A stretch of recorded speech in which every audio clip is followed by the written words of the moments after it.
الحمد لله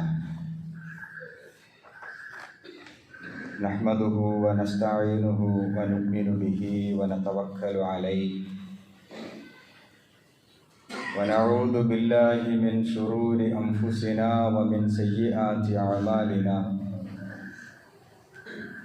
من يهده الله فلا مضل له ومن يضلله فلا هادي له ونشهد أن لا إله إلا الله ونشهد أن محمدا عبده ورسوله أرسله بالهدى ودين الحق ليظهره على الدين كله ولو كره المشركون اللهم صل على محمد وعلى آل محمد كما صليت على إبراهيم وعلى آل إبراهيم وبارك على محمد وعلى آل محمد كما باركت على إبراهيم وعلى آل إبراهيم في العالمين إنك حميد مجيد فإن خير الحديث كتاب الله وخير الهدي هدي محمد صلى الله عليه وسلم وشر الأمور محدثاتها وكل محدثة بدعة وكل بدعة ضلالة وكل ضلالة في النار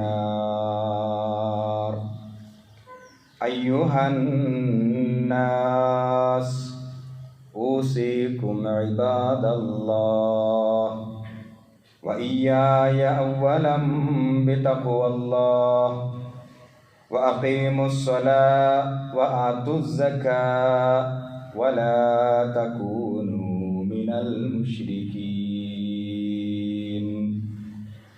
قال الله تعالى في قرآنه الكريم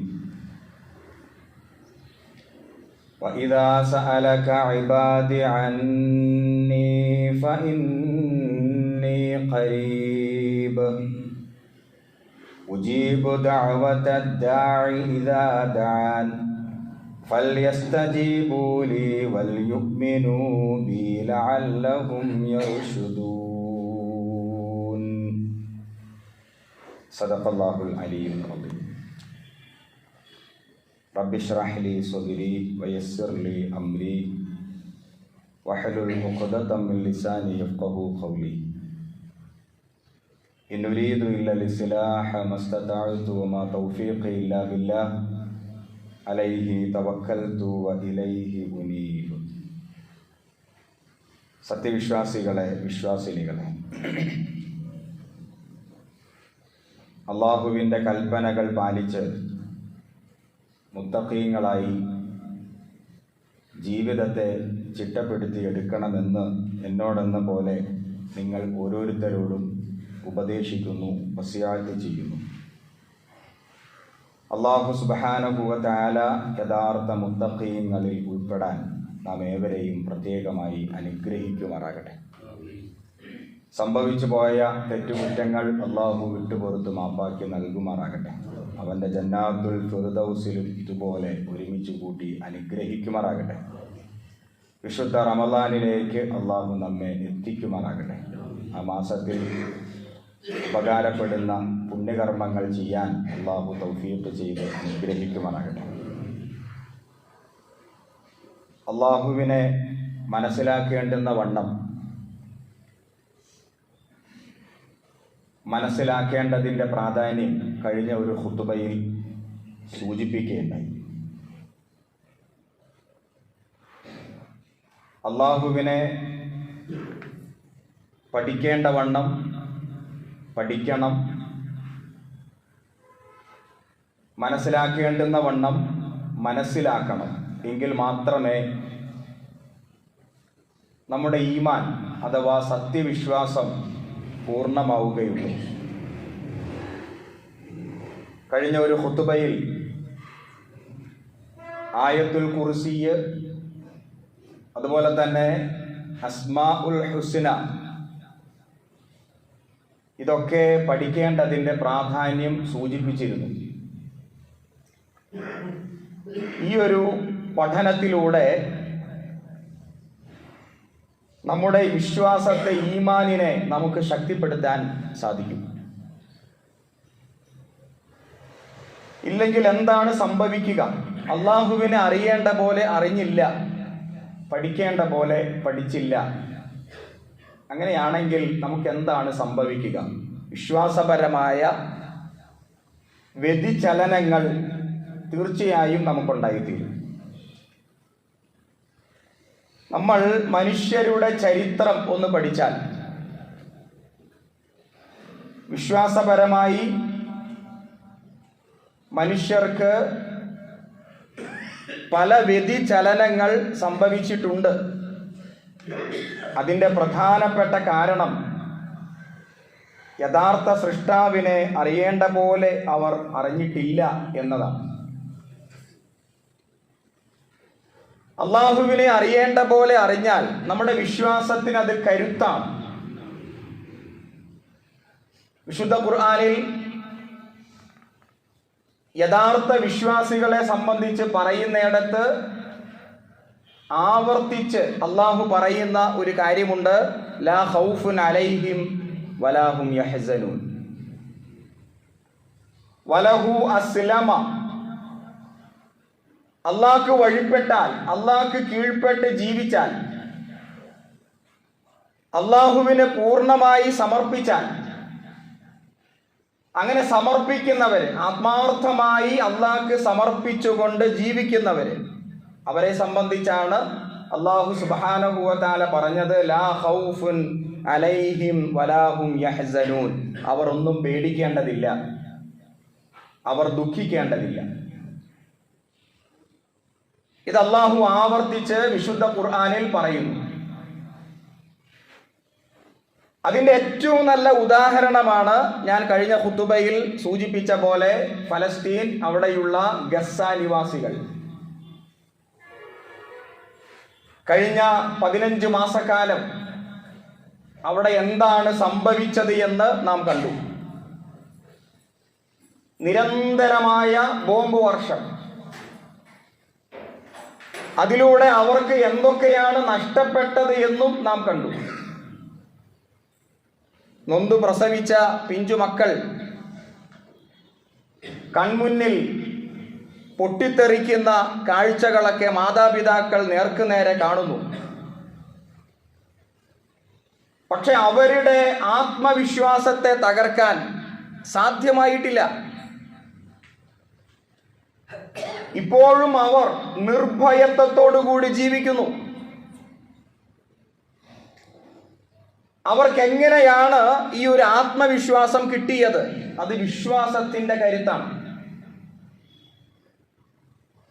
അള്ളാഹുവിനെ അറിയേണ്ട പോലെ അവർ അറിഞ്ഞിരിക്കുന്നു. ഞങ്ങൾ നേരായ മാർഗത്തിലാണ് എന്ന ഉറച്ച ബോധ്യം അവർക്കുണ്ട്. അതുകൊണ്ട് തന്നെ അവർ പുറകോട്ട് പോകുന്നില്ല. അപ്പോൾ നമ്മളൊക്കെ ആണെങ്കിൽ ഒരു ചെറിയ പ്രയാസം വരുമ്പോഴേക്കും അത് നമ്മെ ഏത് രൂപത്തിലാണ് ബാധിക്കുക? അസ്വസ്ഥരാകും. നമ്മുടെ നാട്ടിലൊക്കെ ആത്മഹത്യകൾ വർദ്ധിക്കുന്നു. പക്ഷേ ഗസ നിവാസികൾ ആരും തന്നെ ആത്മഹത്യ ചെയ്തതായിട്ട് ഒരു വാർത്തയും നമ്മൾ കേട്ടിട്ടില്ല. എല്ലാം നഷ്ടപ്പെട്ടു, എല്ലാം തകർന്നു, ഞങ്ങൾക്കിനി ജീവിക്കേണ്ടതില്ല എന്ന ഒരു മനപ്രയാസത്തിൽ അകപ്പെട്ടതായിട്ടും നമ്മൾ ആരും കേട്ടില്ല. അവർ കരുത്തോടെ, പുഞ്ചിരിയോടെ അവർക്ക് നേരിട്ടതിനെ അള്ളാഹുവിൽ തവക്കുൽ ചെയ്തുകൊണ്ട് ലോകത്തിൻ്റെ മുമ്പിൽ അവരുടെ ജീവിതത്തെ മാതൃകയായിട്ട് സമർപ്പിക്കുന്നു. ഇത് വിശ്വാസത്തിൻ്റെ കരുത്താണ്. അള്ളാഹു സുബ്ഹാനഹു വ തആല വെറുതെ ഒരു കാര്യം പറയില്ല. അള്ളാഹ്ക്ക് വഴിപ്പെട്ട് അള്ളാഹുവിൻ്റെ തൃപ്തി ആഗ്രഹിച്ച് അള്ളാഹുവിനെ അറിയേണ്ട പോലെ അറിഞ്ഞ് ജീവിതത്തെ ചിട്ടപ്പെടുത്തിയാൽ അങ്ങനെയുള്ളവർക്ക് ലാ ഖൗഫുൻ അലൈഹിം വലാഹും യഹ്സനൂൻ, അവർ ഒന്നിനെയും പേടിക്കേണ്ടതില്ല, ദുഃഖിക്കേണ്ടതില്ല എന്ന് അള്ളാഹു പറഞ്ഞത് ഇത്തരം യഥാർത്ഥ മുഅ്മിനീങ്ങളെ സംബന്ധിച്ചാണ്. ആ ഒരു നിലവാരത്തിലേക്ക് ഉയരാൻ തീർച്ചയായും നമുക്ക് സാധിക്കണം. അള്ളാഹുവിനെ അറിയേണ്ട പോലെ അറിയണം, അതൊരു യാഥാർത്ഥ്യമാണ്. അതേപോലെ തന്നെ അള്ളാഹുവിൻ്റെ സൃഷ്ടിജാലങ്ങളെയും അറിയേണ്ട പോലെ അറിയണം. അള്ളാഹുവിൻ്റെ സൃഷ്ടികളാണ് ഈ പ്രപഞ്ചത്തിൽ വ്യാപിച്ചു കിടക്കുന്നത്. ആ സൃഷ്ടികളെയും പഠിക്കേണ്ട പോലെ പഠിക്കണം. മനുഷ്യർക്ക് സംഭവിച്ച ഏറ്റവും വലിയ അബദ്ധം ഈ സൃഷ്ടികളിൽ ദൈവികമായ പരിവേഷം കണ്ടു എന്നതാണ്. നിങ്ങളൊക്കെ മനസ്സിലാക്കിയിട്ടുണ്ടാകും, സൂര്യനെ ആരാധിക്കുന്നവർ, അത് പണ്ട് മുതലേ ഉണ്ട്, ഇപ്പോഴും ആ ഒരു സംസ്കാരമുണ്ട്. പ്രകൃതി ശക്തികളെ ആരാധിക്കുന്നവർ, അതിന് അവർ പറയുന്ന ന്യായം അത്ഭുതകരമായ സൃഷ്ടിപ്പാണ്, എന്തോ അത്ഭുതമുണ്ട്, സൂര്യന്റെ വലിപ്പം, സൂര്യന്റെ പ്രകാശം, എന്തോ അത്ഭുതമുണ്ട്, അതുകൊണ്ട് സൂര്യനിൽ ദൈവികമായ എന്തോ ഉണ്ട്, ദൈവത്തിന്റെ സത്തയോ ദൈവത്തിന്റെ ഗുണമോ ദൈവത്തിൻ്റെതായ വിശേഷണങ്ങളിൽ ചിലതോ സൂര്യനിൽ ഉണ്ട്, അതുകൊണ്ട് സൂര്യനെ നമ്മൾ ആരാധിക്കണം എന്നതാണ് അതിന് കാരണമായി പറയുന്നത്. ചന്ദ്രനെയും ആരാധിക്കുന്നവരുണ്ട്, ഭൂമിയെ ആരാധിക്കുന്നവരുണ്ട്. അതിനൊക്കെ അവർ പറയുന്ന ന്യായം അത്ഭുതകരമായ ഒരു സൃഷ്ടിപ്പ് എന്നാണ്. അല്ലാഹു സുബ്ഹാനഹു വ തആല ചില പ്രാർത്ഥനകൾ നമ്മെ പഠിപ്പിച്ചിട്ടുണ്ട്. മുഹമ്മദ് നബി സ്വല്ലല്ലാഹു അലൈഹി വസല്ലമ ചില പ്രാർത്ഥനകൾ പഠിപ്പിച്ചിരിക്കുന്നു. ആ പ്രാർത്ഥനകളിൽ പ്രധാനപ്പെട്ട ഒരു പ്രാർത്ഥനയാണ് മാസപ്പിറവി കാണുമ്പോൾ നടത്തേണ്ട പ്രാർത്ഥന. റമദാൻ മാസമൊക്കെ വരാൻ പോവാണ്. മാസപ്പിറവി കാണുമ്പോൾ ഒരു പ്രാർത്ഥനയുണ്ട്. ആ പ്രാർത്ഥനയിൽ തൗഹീദിന്റെ ആശയത്തെ അള്ളാഹു നമ്മെ ബോധ്യപ്പെടുത്തുന്നുണ്ട്. ഉദാഹരണമായി മാസപ്പിറവി കാണുമ്പോൾ നമ്മൾ പ്രാർത്ഥിക്കും അല്ലാഹു അക്ബർ, അഥവാ നിലാവ് ഇങ്ങനെ കാണുമ്പോൾ അടുത്ത മാസത്തിലേക്ക് പ്രവേശിക്കുകയാണ് ആ നിലാവ്. നമ്മൾ ഇങ്ങനെ കാണുമ്പോൾ ഉള്ള പ്രാർത്ഥനയാണ് അല്ലാഹു അക്ബർ, അല്ലാഹുമ്മ അഹില്ലഹു അലൈനാ ബിൽ അംനി വൽ ഈമാൻ വസ്സലാമത്തി വൽ ഇസ്ലാം വതൗഫീഖി ലിമാ തുഹിബ്ബു വതർലാ റബ്ബനാ വറബ്ബുകല്ലാഹ്. ഇതാണ് മാസപ്പിറവി കാണുമ്പോൾ നടത്തേണ്ട പ്രാർത്ഥന. ഇതിന്റെ അർത്ഥം എന്താണ്? ആദ്യം തന്നെ പറയുന്നു അല്ലാഹു അക്ബർ, അല്ലാഹുവാണ് ഏറ്റവും വലിയവൻ. പിന്നീട് പറയുന്നത് ഈ വരാൻ പോകുന്ന മാസത്തെ അല്ലാഹുവേ നിനക്ക് തൃപ്തിപ്പെട്ട അമല് ചെയ്യാൻ എന്നെ നീ സഹായിക്കണം. ഇതാണ് അതിൻ്റെ ചുരുക്കം. ആ പ്രാർത്ഥനയുടെ ഒരു ആശയം, ഈ വരാൻ പോകുന്ന മാസത്തിൽ നിനക്ക് തൃപ്തിപ്പെട്ട അമല് ചെയ്യാൻ തൗഫീക്ക് ചെയ്യണമേ, അതാണ് അതിൻ്റെ ആശയം. പക്ഷെ ആ പ്രാർത്ഥനയിൽ അവസാന ഭാഗത്ത് പറയുന്നു റബ്ബനാ വ റബ്ബുകല്ലാഹ്. നമ്മൾ നിലാവിനെ അഥവാ ചന്ദ്രനെ നോക്കിയിട്ടാണ് പറയുന്നത് റബ്ബനാ വ റബ്ബുകല്ലാഹ്. അതിന്റെ ആദ്യം പറഞ്ഞു അല്ലാഹു അക്ബർ. എന്തിനാണ് അങ്ങനെ പറഞ്ഞത്? അല്ലാഹു അക്ബർ എന്ന് ആദ്യം പറയുന്നു. അല്ലാഹുവാണ് ഏറ്റവും വലിയവൻ. അതിന്റെ അർത്ഥം അല്ലാഹുവേ നീയല്ലാതെ മറ്റൊരു ആരാധ്യനില്ല, നീ ഏകനായ സൃഷ്ടാവാണ്. അത് സമ്മതിച്ചുകൊണ്ടാണ് നിലാവിനെ നോക്കിയിട്ട് ബാക്കിയുള്ള പ്രാർത്ഥനകളൊക്കെ നമ്മൾ നടത്തിയത്. അവസാനം ആ നിലാവിനെ നോക്കി പറഞ്ഞു റബ്ബന വ റബ്ബുക, ഞങ്ങളുടെ റബ്ബും വ റബ്ബുക, നിന്റെ റബ്ബും അല്ലാഹുവാണ്. നിലാവിനെ നോക്കിയിട്ട് പറയുന്നു നിലാവേ അല്ലെങ്കിൽ ചന്ദ്ര, നിന്റെ റബ്ബും ഞങ്ങളുടെ റബ്ബും അല്ലാഹുവാണ്.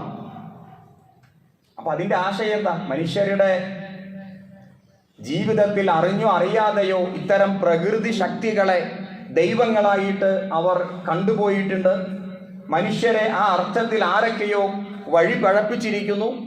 അതുകൊണ്ട് സൂര്യൻ ദൈവമല്ല, ചന്ദ്രൻ ദൈവമല്ല. നീയും ഞാനും ചില വ്യത്യാസങ്ങളുണ്ട്. നിനക്ക് എന്നേക്കാൾ വലിപ്പമുണ്ട്, നിനക്ക് എന്നേക്കാൾ പ്രൗഢിയുണ്ട്. നീ നിലാവാണ്, ചന്ദ്രനാണ്, ഖമറാണ്. പക്ഷേ ഞാൻ മനുഷ്യനാണ്, രണ്ട് അസ്തിത്വങ്ങളാണ്. പക്ഷേ ഞാനും നീയും ഒരു കാര്യത്തിൽ ഒന്നാണ്. എൻ്റെ റബ്ബും അള്ളയാണ്, നിന്റെ റബ്ബും അള്ളയാണ്. അഥവാ ഞാനും നീയും അള്ളാഹുവിൻ്റെ അടിമകളാണ്. ദൈവികമായ പരിവേഷം എനിക്കില്ല, നിനക്കുമില്ല. നമ്മളൊക്കെ ആ പ്രപഞ്ച സൃഷ്ടാവിൻ്റെ അടിമകളാണ്. അപ്പോൾ അതിൻ്റെ ആശയം എന്താ? ഈ പ്രപഞ്ചത്തിൽ അള്ളാഹുവിൻ്റെ ഒരുപാട് സൃഷ്ടിജാലങ്ങളുണ്ട്. ഈ സൃഷ്ടിജാലങ്ങൾക്ക് ഒരുപാട് അത്ഭുതങ്ങളുണ്ട്. ഈ അത്ഭുതങ്ങൾ കണ്ടിട്ട് അവയെല്ലാം ദൈവസമാനമാണ്, ദൈവികമായ പരിവേഷമുണ്ട് എന്ന് നമ്മൾ തെറ്റിദ്ധരിക്കാൻ പാടില്ല. ഈസാ നബി അലൈഹിസ്സലാം അദ്ദേഹം ദൈവത്തിൻ്റെ മകനാണ്, ദൈവികമായ പരിവേഷമുണ്ട്, ദൈവത്തിൻ്റെ എന്തോ ഗുണങ്ങൾ അദ്ദേഹത്തിനുണ്ട് എന്ന് ക്രൈസ്തവ സഹോദരങ്ങൾക്ക് വിശ്വാസമുണ്ട്. ഈ ക്രൈസ്തവ സഹോദരങ്ങളോട് പ്രവാചകൻ സ്വല്ലല്ലാഹു അലൈഹി വസല്ലമയുടെ കാലഘട്ടത്തിൽ അവിടെ ആ കാലഘട്ടത്തിൽ നടന്ന ഒരു സംവാദം. എന്തുകൊണ്ട് നിങ്ങൾ ഈസാ നബിയെ അലൈഹിസ്സലാം ദൈവമായിട്ട് കാണുന്നു? ദൈവത്തിൻ്റെ എന്തോ സവിശേഷമായ സത്തയുണ്ട്, ഒരു പ്രകൃതമുണ്ട് എന്നൊക്കെ നിങ്ങൾ വിശ്വസിക്കുന്നു എന്ന ചോദ്യത്തിന് അവർ കൊടുത്ത മറുപടിയും വ്യത്യസ്തമല്ല. അവർ പറഞ്ഞത് അത്ഭുതകരമായ ജനനം എന്നാണ്. സാധാരണ മനുഷ്യർ ജനിക്കുന്ന പോലെയല്ല ഈസാ നബി അലൈഹിസ്സലാം ജനിച്ചത്, പിതാവില്ലാതെ. അങ്ങനെ ജനിച്ചതുകൊണ്ട് എന്തോ ഒരു ദൈവികമായ സത്തയോ മറ്റോ അദ്ദേഹത്തിലുണ്ട് എന്നാണ് അവർ കൊടുത്ത മറുപടി. അതിന് അള്ള കൊടുത്ത മറുപടിയോ യഖ്ലുഖു മാ യശാ, അള്ള ഉദ്ദേശിക്കുന്ന പോലെ സൃഷ്ടിക്കുന്നു. അപ്പൊ ചുരുക്കി പറഞ്ഞാൽ ഈ പ്രകൃതിയിൽ അള്ളാഹുവിൻ്റെ അത്ഭുതകരമായ സൃഷ്ടികളുണ്ട്. ഈ അത്ഭുതകരമായ സൃഷ്ടികളെ നോക്കിയിട്ട് അതിലേതോ അർത്ഥത്തിൽ ദൈവികത ഉണ്ട് എന്ന് വിശ്വസിക്കാൻ പാടില്ല. അതെല്ലാം അള്ളാഹുവിൻ്റെ സൃഷ്ടികളാണ്. നമ്മൾ ഏതർത്ഥത്തിൽ അള്ളാഹുവിൻ്റെ അടിമകളാണോ അതേ അർത്ഥത്തിൽ അവയെല്ലാം അള്ളാഹുവിൻ്റെ അടിമകളാണ്. അതിനപ്പുറത്തേക്ക് ദൈവികമായ സത്തയോ ദൈവികമായ ഗുണമോ ദൈവികമായ പരിവേഷങ്ങളോ ആരാധനാപരമായ ഒരു ശൈലിയോ അവയോട് സ്വീകരിക്കാൻ പാടില്ല എന്നത് വിശുദ്ധ ഖുർആൻ അടിവരയിട്ട് നമ്മോട് പറയുന്ന കാര്യങ്ങളാണ്.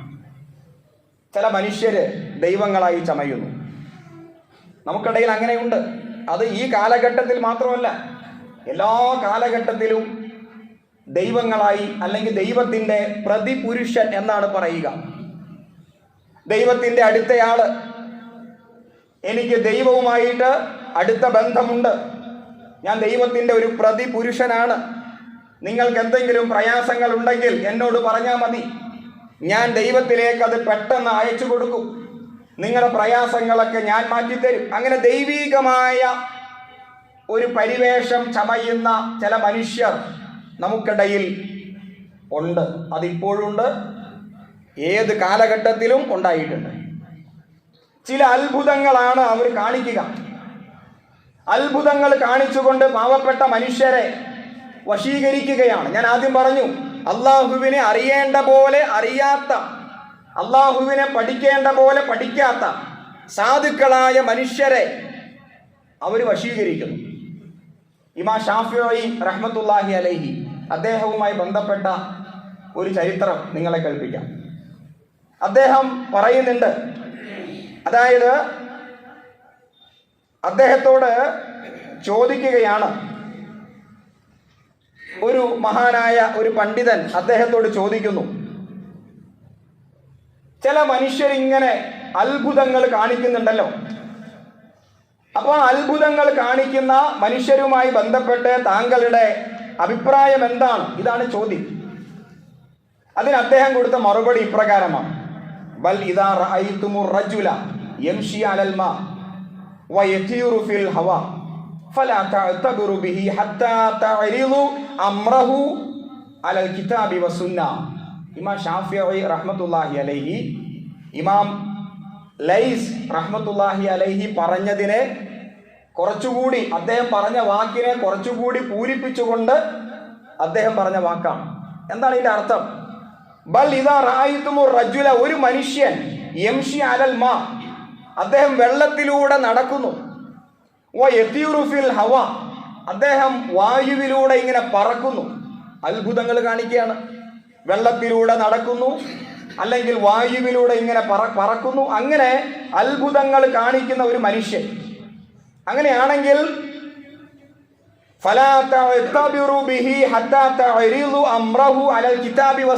വിശുദ്ധ ഖുർആനും പ്രവാചകൻ മുഹമ്മദ് നബി സ്വല്ലല്ലാഹു അലൈഹി വസല്ലമയുടെ തിരുസുന്നത്തും അനുസരിച്ചുള്ള ഒരു ജീവിത ശൈലി അദ്ദേഹം സ്വീകരിക്കാത്ത കാലത്തോളം നിങ്ങൾ അദ്ദേഹത്തെ അംഗീകരിക്കാൻ പാടില്ല.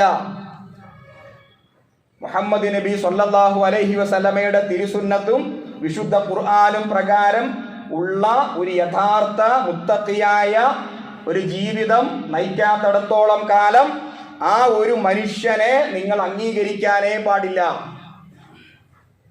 ഇമാം ലൈസ് റഹ്മത്തുള്ളാഹി അലൈഹി പറഞ്ഞ ഒരു കാര്യമുണ്ട്. അദ്ദേഹം ഇങ്ങനെ പറഞ്ഞു, അവിടെ വായുവിലൂടെ പറക്കുന്ന കാര്യം അദ്ദേഹം പറഞ്ഞില്ല, ഈ വെള്ളത്തിലൂടെ നടക്കുന്നു അങ്ങനെ പറഞ്ഞപ്പോൾ അതിനെ പൂരിപ്പിച്ചുകൊണ്ട്, അല്ല കുറച്ചുകൂടി ഞാൻ പറയട്ടെ, വെള്ളത്തിലൂടെ നടക്കൽ മാത്രമല്ല വായുവിലൂടെ പറന്നാലും അംഗീകരിക്കാൻ പാടില്ല. ഇതാരാ പറഞ്ഞത്? ഇമാം ഷാഫിഈ റഹ്മത്തുള്ളാഹി അലൈഹി പറഞ്ഞ ഒരു കാര്യമാണ്. അതിന്റെ ആശയം എന്താ? അത്ഭുതങ്ങൾ ഇങ്ങനെ കാണിക്കുകയാണ്, കുറെ മാജിക്ക് കാണിച്ചുകൊണ്ട് ആളുകളെ വശീകരിക്കുകയാണ്. ഞങ്ങൾക്കതിന് കഴിയും, ഞങ്ങൾക്കിതിന് കഴിയും, ഞങ്ങൾ ഇന്ന മഹാനാണ്, ഞങ്ങളോട് കാര്യങ്ങളൊക്കെ പറയാം, എല്ലാം ഞങ്ങൾ ചെയ്തു തരും, നിങ്ങൾ പ്രാർത്ഥിച്ചാലൊന്നും റബ്ബ് കേൾക്കില്ല. ഒരുപാട് ന്യായങ്ങൾ പറയും. മുഹമ്മദ് നബി സ്വല്ലല്ലാഹു അലൈഹി വസല്ലമ അദ്ദേഹത്തിന്റെ കാലഘട്ടത്തിൽ മക്കയിലെ ബഹുദൈവ ആരാധകർ ഷിർക്ക് ചെയ്യാനായിട്ടുള്ള അവരുടെ ആ ഒരു പ്രേരണ അവർ സ്വയം പറയുന്നുണ്ട്. ഞങ്ങൾ എന്തുകൊണ്ട് ലാത്തയോട് പ്രാർത്ഥിക്കുന്നു, ഞങ്ങൾ എന്തുകൊണ്ട് ഉസ്സയോട് പ്രാർത്ഥിക്കുന്നു, ഞങ്ങൾ എന്തുകൊണ്ട് ഹുബിൽ, അതൊക്കെ അവരുടെ വിഗ്രഹങ്ങളാണ്, മരിച്ചുപോയ മഹാന്മാരാണ്. ഈ മഹാന്മാരുടെ വിഗ്രഹങ്ങൾ ഉണ്ടാക്കി വെച്ചു. ഞങ്ങൾ എന്തുകൊണ്ട് പ്രാർത്ഥിക്കുന്നു? ആ ചോദ്യത്തിന് അവർ കൊടുത്ത മറുപടി, രാജാക്കന്മാരെ നമുക്ക് നേർക്കുനേരെ കാണാൻ പറ്റൂ. രാജാവിൻ്റെ അടുക്കൽ പോയിട്ട് ഒരു അപേക്ഷ സമർപ്പിക്കണമെങ്കിൽ എന്താ ചെയ്യേണ്ടത്? ആദ്യം അപേക്ഷ എഴുതി അതിന് രാജാവിൻ്റെ താഴെയുള്ള ആളുകളെ കണ്ട് അങ്ങനെ പടിപടിയായിട്ടല്ലേ രാജകൊട്ടാരത്തിൽ പ്രവേശിച്ച് രാജാവിൻ്റെ അടുക്കൽ പോയിട്ട് ഈ അപേക്ഷ കൊടുക്കാൻ പറ്റുള്ളൂ. നേർക്ക് നേരെ ഓടി ചെന്നിട്ട് എനിക്ക് രാജാവിൻ്റെ അടുക്കൽ പോയി അപേക്ഷ കൊടുക്കാൻ പറ്റുമോ? ഇല്ലല്ലോ. ഒരു ചെറിയ രാജാവിൻ്റെ കാര്യം ഇങ്ങനെയാണെങ്കിൽ ഈ പ്രപഞ്ചത്തെ അടക്കി ഭരിക്കുന്ന അള്ളാഹുവിൻ്റെ അടുക്കലേക്ക് ഞാൻ എങ്ങനെയാണ് ഒരു അപേക്ഷ സമർപ്പിക്കേണ്ടത്? നേർക്ക് നേരെ എനിക്ക് അപേക്ഷ സമർപ്പിക്കാൻ പറ്റുമോ? ഈ മഹാപ്രപഞ്ചത്തെ അടക്കി ഭരിക്കുന്ന പടച്ചവന്റെ അടുക്കൽ ഒരു അപേക്ഷ സമർപ്പിക്കണമെങ്കിൽ, ഒരു ചെറിയ രാജാവിൻ്റെ അടുക്കൽ അപേക്ഷ സമർപ്പിക്കണമെങ്കിൽ എന്തൊക്കെ കടമ്പകൾ കടക്കണം? അങ്ങനെയാണെങ്കിൽ മഹാപ്രപഞ്ചത്തെ അടക്കി ഭരിക്കുന്ന അള്ളാഹുവിൻ്റെ അടുക്കലേക്ക് ഞാൻ എങ്ങനെ അപേക്ഷ സമർപ്പിക്കണം? കൊച്ചു കൊച്ചു ദൈവങ്ങളെ കണ്ട്, അള്ളാഹ്ക്ക് ഇഷ്ടമുള്ള അള്ളാഹുവിൻ്റെ ദാസന്മാരെ പോയി കണ്ട് അവരുടെ എന്തോ മഹത്വം കൊണ്ട് ഈ അപേക്ഷ സമർപ്പിച്ചാലേ എൻ്റെ അപേക്ഷ അള്ളാഹ് സ്വീകരിക്കുകയുള്ളൂ. അതുകൊണ്ടാണ് ലാത്തയെ ഞങ്ങൾ വിളിച്ചു പ്രാർത്ഥിക്കുന്നത്. അതുകൊണ്ടാണ് ഹുബുല് പോലെയുള്ള ദൈവങ്ങളെ ഞങ്ങൾ വിളിച്ചു പ്രാർത്ഥിക്കുന്നത്. ഇതിന് അള്ളാഹ് കൊടുത്ത മറുപടി നിങ്ങൾക്ക് സൂറത്ത് നഹ്ൽ 74-ാമത്തെ ആയത്തിൽ ഇപ്രകാരം വായിക്കാം: ഫലാ തളിരിബൂ ലില്ലാഹിൽ അംസാൽ. നിങ്ങൾ അള്ളാഹുവിന് ഇങ്ങനെ ഉപമകളെ സങ്കല്പിക്കരുത്. നിങ്ങൾ അള്ളാഹിനെ വെറുതെ പിടിച്ച് ഉദാഹരിക്കരുത്. നിങ്ങളുടെ രാജാക്കന്മാരോട് അള്ളാഹുവിനെ താരതമ്യം ചെയ്യരുത്. ഫലാ തളിരിബൂ ലില്ലാഹിൽ അംസാൽ. നിങ്ങളുടെ കൊച്ചു കൊച്ചു രാജാക്കന്മാരോട് അള്ളാഹുവിനെ ഉദാഹരിക്കരുത്. ഈ രാജാവിനെ പോലെയാണോ പടച്ചവൻ? രാജാവിനെ കാണുവാൻ ഒരുപാട് കടമ്പകളുണ്ട്. അതുപോലെയാണോ നിങ്ങളെ സൃഷ്ടിച്ച് പരിപാലിക്കുന്ന നിങ്ങളുടെ റബ്ബ്? ആ നിങ്ങളുടെ റബ്ബ് ആരാണ്? ഞാനിവിടെ ഓതി വെച്ച സൂറ ബക്കറയിലെ ആയത്തുണ്ട്. ഈ ആയത്ത് പല പ്രാവശ്യം നമ്മളൊക്കെ കേട്ടിട്ടുണ്ട്. വൈദാ സഅലക ഇബാദി അന്നി, മുഹമ്മദ് നബി സ്വല്ലല്ലാഹു അലൈഹി വസല്ലമയോട് അള്ളാഹു പറയുന്നു, വൈദാ സാലക ഇബാദി അന്നി, എൻ്റെ അടിമകൾ എന്നെ കുറിച്ച് ചോദിച്ചാൽ പ്രവാചകരെ താങ്കൾ പറഞ്ഞു കൊടുക്കൂ, ഫൈനി ഖരീബ്, ഞാൻ തൊട്ടടുത്തുണ്ട്. എത്ര ഹൃദയ സ്പർശിയായ വാക്കുകളാണ്. നമ്മുടെ റബ്ബിനെ കാണുവാൻ എവിടേക്കും സഞ്ചരിക്കേണ്ടതില്ല, ഒരു ഇടങ്ങേറും സഹിക്കേണ്ട, ഒരു മലയും കയറണ്ട, ശരീരത്തെ പീഡിപ്പിക്കേണ്ട. എൻ്റെ അടിമകൾ എന്നെ കുറിച്ച് നിന്നോട് ചോദിച്ചാൽ, മുഹമ്മദ് നബി സല്ലല്ലാഹു അലൈഹി വസല്ലമ പ്രവാചകനാണ്. ആ പ്രവാചകനാണ് അള്ളാഹുവിനെ സംബന്ധിച്ച് പഠിപ്പിക്കേണ്ടത്. ആ പ്രവാചകനോട് പടച്ചവൻ പറയുന്നു, എൻ്റെ അടിമകൾ എന്നെ കുറിച്ച് നിന്നോട് ചോദിച്ചാൽ പ്രവാചകരെ താങ്കൾ പറഞ്ഞു കൊടുക്കൂ, ഫൈനി ഖരീബ്, ഞാൻ തൊട്ടടുത്ത്. അതിന് പൈസ മുടക്കി യാത്ര ചെയ്യേണ്ട കാര്യമില്ല, ഒരു കഷ്ടപ്പാടും സഹിക്കേണ്ട. ഇപ്പോൾ ദൈവത്തെ കാണാൻ വേണ്ടി മല കയറുന്നു, ഭാരങ്ങൾ ചുമക്കുന്നു, ശരീരത്തെ പീഡിപ്പിക്കുന്നു. എന്തെല്ലാം ത്യാഗമാണ് മനുഷ്യരൊക്കെ ചെയ്തുകൊണ്ടിരിക്കുന്നത്. ദൈവത്തിന്റെ അള്ളാഹുവിനെ, പടച്ചവനെ കാണാൻ, അല്ലെങ്കിൽ പടച്ചവന്റെ പ്രീതി കിട്ടാൻ സ്വന്തം ശരീരത്തെ പീഡിപ്പിക്കുന്ന ഒരുപാട് മനുഷ്യർ. അവരെ ആരൊക്കെയോ വഴിപഴപ്പിക്കുകയാണ്. തൊട്ടടുത്ത് റബ്ബുണ്ട്. ഖരീബ് എന്ന വാക്കിന്റെ അർത്ഥം അറിയാത്ത ആരുമില്ല. പിന്നെ പറയുന്നു, ഉജീബു ദഅവത ദാഇ ഇദാ ദഅാനി, എന്നെ വിളിച്ചു പ്രാർത്ഥിച്ചാൽ ഞാൻ അവന് ഉത്തരം കൊടുക്കും. അതുകൊണ്ട് എന്നെ വിളിച്ച് ഫലസ്തജീബൂലി, എന്നെ വിളിച്ചവൻ പ്രാർത്ഥിക്കട്ടെ. എൻ്റെ കൽപ്പനകൾക്ക്, എൻ്റെ വാക്കുകൾക്ക്, എൻ്റെ ഉത്തരവുകൾക്ക് അവൻ മറുപടി തരട്ടെ, എന്നിൽ അവൻ വിശ്വസിക്കട്ടെ. ലഅല്ലഹും യർഷുദൂൻ, അവർ സന്മാർഗത്തിലായേക്കാം. ഇത്ര വ്യക്തമായിട്ട് തെളിമയോടെ പടച്ചവൻ ഒരു കാര്യം പറഞ്ഞിരിക്കെ പിന്നെ എന്തിനാണ് സംശയം? പിന്നെ എന്തിനാണ് ഇടയ്ക്ക് മറ്റൊരു വ്യക്തി? പിന്നെ എന്തിനാണ് ഇടയിൽ മറ്റൊരാളെ സങ്കല്പിക്കുന്നത്? ഈ സങ്കല്പം തന്നെ ഖുർആനിന് എതിരാണ്. ക്രൈസ്തവർക്കൊരു വിശ്വാസമുണ്ടല്ലോ, പാപം ചെയ്തവര് വരിക. എവിടെയാണ് വരേണ്ടത്? കുംഭസരിക്കാൻ വേണ്ടി വരണം. അങ്ങനെ പുരോഹിതൻ, ആ പുരോഹിതന്റെ കാതിൽ മറ്റാരും കേൾക്കാതെ ആ പുരോഹിതനോട് പറയുകയാണ് ഞാൻ ചെയ്തു പോയ പാപങ്ങൾ. എന്തിനാണ് പുരോഹിതനോട് പറഞ്ഞത്? പുരോഹിതൻ ദൈവത്തോട് പറയും, ഞാൻ പറഞ്ഞാൽ ദൈവം അത് കേൾക്കില്ല. ഇതൊരു വിശ്വാസമാണ്.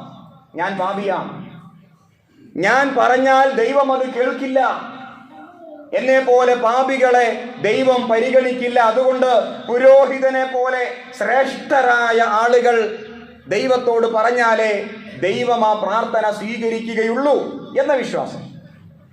ഈ പാവങ്ങളൊക്കെ വന്നിട്ട് പുരോഹിതനോട് പറയും. എല്ലാം കേട്ടിട്ട് പുരോഹിതൻ ദൈവത്തോട് പറയും, ഒരു മധ്യവർത്തി, ഇടയിൽ ഒരാൾ. പക്ഷെ അല്ലാഹു സുബ്ഹാനഹു വ തആല വിശുദ്ധ ഖുർആനിൽ എന്ത് പറഞ്ഞു? ഭൂമിയോളം പാപം ചെയ്ത മനുഷ്യ, പാപിയായ മനുഷ്യരെ, വഅനീബു ഇലാ റബ്ബിക്കും, റബ്ബിലേക്ക് മടങ്ങി വരൂ. ലാ തഖ്നുതു മിർ റഹ്മത്തില്ലാ, അല്ലാഹുവിന്റെ കാരുണ്യത്തിൽ നിരാശ വേണ്ട. എനിക്കൊരു പേടിയാ, ഞാൻ ഒരുപാട് പാപം ചെയ്തു, എങ്ങനെ പ്രാർത്ഥിക്കും? ഞാൻ പാപിയാണ്. മഹാനായ ഉമർ റളിയല്ലാഹു അൻഹു, അദ്ദേഹം ആരായിരുന്നു? നമുക്ക് ചരിത്രം അറിയാം. ഉക്കാള് ചന്തയിലെ, ദുൽബജാസ് ചന്തയിലെ അറിയപ്പെട്ട റൗഡിയായി. ഉള്ള പാപങ്ങളൊക്കെ ആ കാലഘട്ടത്തിൽ ഏതൊക്കെ പാപങ്ങളുണ്ടോ ആ പാപങ്ങളൊക്കെ ചെയ്ത് ജീവിച്ച ഒരു മനുഷ്യൻ. അദ്ദേഹത്തിന്റെ ജീവിത ശൈലി തന്നെ ഗുണ്ടായിസമായിരുന്നു. അക്രമിയായ ഒരു മനുഷ്യൻ. അദ്ദേഹം ഇസ്ലാമിലേക്ക് വരുന്നു, പൊട്ടിക്കരയുന്നു, ചെയ്തു പോയ പാപങ്ങളൊക്കെ അള്ളാഹുവോട് ഏറ്റുപറയുന്നു, സത്യവിശ്വാസം സ്വീകരിക്കുന്നു. ആ മനുഷ്യൻ പിന്നെ ആരായി തീർന്നു നമുക്കറിയാം. അപ്പൊ എന്തിനാണ് ഒരു മധ്യവർത്തി, ഒരു ഇടയാളൻ? എന്തിനാണ്? ആ ഇടയാള സങ്കല്പത്തെ വിശുദ്ധ ഖുർആൻ അംഗീകരിച്ചിട്ടുണ്ടോ? ഇല്ല, അംഗീകരിച്ചിട്ടേ ഇല്ല. അങ്ങനെ അംഗീകരിച്ച മനുഷ്യരെ നേരായ മാർഗത്തിലേക്ക് നയിക്കാൻ വേണ്ടിയിട്ടാണ് പ്രവാചകന്മാർ വന്നത്. അങ്ങനെ അംഗീകരിച്ചുകൊണ്ട് തെറ്റായ മാർഗത്തിൽ ജീവിച്ചു കൊണ്ടിരിക്കുന്ന മനുഷ്യരെ സന്മാർഗത്തിലേക്ക് നയിക്കാൻ വേണ്ടിയിട്ടാണ് അല്ലാഹു സുബ്ഹാനഹു വ തആല വിശുദ്ധ ഖുർആൻ ഇറക്കിയത്. ഭൂമിയോളം പാപം ചെയ്തിട്ട് ഇനി എങ്ങനെ ഞാൻ ദുആ ചെയ്യും പ്രാർത്ഥിക്കുമെന്ന ആശങ്കയോടെ ജീവിക്കുന്ന പാപികളായ മനുഷ്യരെയാണ് വിശുദ്ധ ഖുർആൻ അഭിസംബോധന ചെയ്യുന്നത്. ആ ഒരു പ്രയോഗം ഒന്ന് ശ്രദ്ധിക്കൂ. ലാ തഖ്നുതു മിർ റഹ്മത്തില്ലാ, പടച്ചവന്റെ കാരുണ്യത്തിൽ നിരാശ വേണ്ട. അപ്പൊ നമുക്കൊരു ആത്മവിശ്വാസമായില്ലേ, ഞാൻ എത്ര പാപം ചെയ്തു, റമദാൻ മാസം വരാൻ പോവാണ്, എനിക്ക് എൻ്റെ പാപങ്ങൾ ഏറ്റു പറയാം. നിരാശ വേണ്ട. അത് ഇന്നയാള് പ്രാർത്ഥിച്ചാലേ അല്ല കേൾക്കൂ, ഞാൻ പ്രാർത്ഥിച്ചാൽ കേൾക്കില്ല എന്ന നെഗറ്റീവ് ചിന്തയും വേണ്ട. പടച്ചവനാണ് ഈ പറയുന്നത്. അനീബു, തിരിച്ചു വരൂ, മടങ്ങി വരൂ, പോകുന്ന റൂട്ടൊന്ന് മാറ്റൂ. ആ പ്രയോഗത്തിന്റെ ആശയവും അർത്ഥവും നമുക്ക് ബോധ്യപ്പെട്ടില്ല. അനീബു, തിരിച്ചു വരൂ, നീ പോയിക്കൊണ്ടിരിക്കുന്ന റൂട്ട് മാറ്റി തിരിച്ച് എൻ്റെ അടുത്തേക്ക് മടങ്ങി വരൂ, നീ ഒരു നിരാശയും വേണ്ട. പിന്നെ എന്തിനാണ് അവിടെ മധ്യവർത്തി? ആ ഒരു പുരോഹിതന്റെ സാന്നിധ്യം പിന്നെ അവിടെ എന്തിനാണ്? അത് തെറ്റായ ഒരു സങ്കല്പവും വിശ്വാസവുമാണ്. അതുകൊണ്ട് പ്രിയമുള്ളവരെ, നേർക്ക് നേരെ റബ്ബിനോട് ദുആ ചെയ്യൂ, പ്രാർത്ഥിക്കൂ. ഇസ്ലാമിന്റെ തൗഹീദാണത്. നേർക്ക് നേരെ റബ്ബിനോട് പറയും. അങ്ങനെ പറയാൻ വേണ്ടി കിട്ടുന്ന സുവർണ അവസരമാണ് വിശുദ്ധ റമദാൻ. ആ റമദാനിലേക്ക് എത്താൻ വേണ്ടി പ്രാർത്ഥിക്കൂ. അല്ലാഹു തൗഫീഖ് ചെയ്യുമാറാകട്ടെ. ഇതേപോലെ മധ്യവർത്തികളായിട്ട് ഇപ്പോൾ നമ്മൾ എന്തിനാണ് ഈ മധ്യവർത്തികളെ സമീപിക്കാറ്? ഖബർ ഒരു ഉദാഹരണം പറഞ്ഞാൽ, അത് കെട്ടിപ്പൊക്കി വച്ചിരിക്കുന്നു, അതിൻ്റെ അകത്തൊരു മഹാനുണ്ട്. ആ മഹാന് പ്രത്യേകമായ കഴിവോ എന്തോ സവിശേഷതയോ ഉണ്ട്. ഇതാണ് വിശ്വാസം.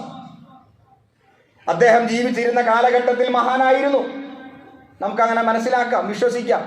പക്ഷേ ആ മഹാൻ എന്തോ പ്രത്യേകതയുണ്ട്. അപ്പൊ അതുകൊണ്ട് ആ മഹാനുമായി ബന്ധപ്പെട്ട ഒരു ആഘോഷം ഈ നാട്ടിൽ നടക്കുമ്പോൾ എല്ലാവരും അവിടേക്ക് ചെല്ലുകയാണ്. ആ ചെല്ലുന്നതിൻ്റെ ഉദ്ദേശം എന്താ?